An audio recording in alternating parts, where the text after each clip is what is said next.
바지야, 상곰 탁세. 야래 타모 ngasi imogi kutna ahan malon ba sanggom se ipa na tagpapang bahay ba se ipa gi di kwai tigi nungai ba numit ni imong ni yung masita lato na ipa gi togol toro bahay ba se ipa gi punsigi tangkak kamada kwai tigi nungai ba numit ni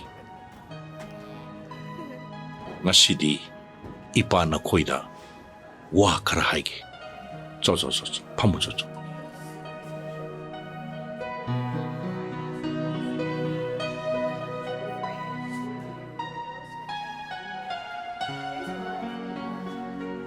Yengoi, noi anina yumpan bagi lambi da sangsilak pa haibase. Nakok takta achauba thawgai ama purage haidan leminabani. Mama mapasing na masa mamaw pangjaba matamda. Punsi supan nungai gi haina kanjakiba manglalado. Kangu takta loisin kiba maya mama yawi.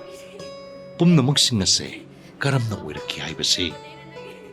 Ningol gi mapap ki mising na. Masa dukak nungay na lehening badagi.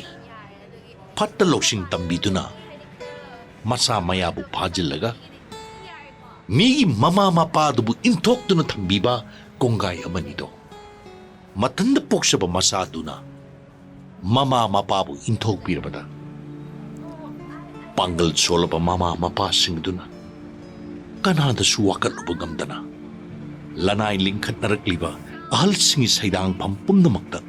Punsigi oina len kiba konggay amanito. Ngasi ipana na koida haigadabadi ne. Sirig loiraba miyobigi mapoksida. Pattaba puksel haibase. Kaidong nungda siloidaba ni kuisa sa. Se. Noy ani tanaraga ne. Ipam gisu. Som gisu. Nung si sana na leminaba se. Noy na lambi yat kadaba ni kuisa sa. Pattaba miwa lauroidabani.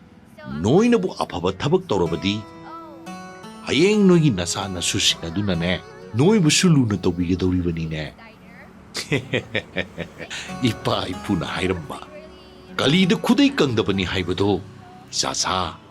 Noi kak kauba yade ko.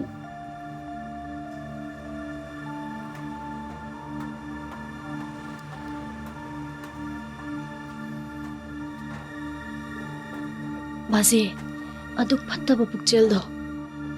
Namaw gi thamoy de khalak pa mikupta. Punsi chuppa chada nauda phangda ba oijage. Fidam na pham oibi mama amagi saklon lawba ngamna ba. Bazi na bor pinabiyo. Hey, yare.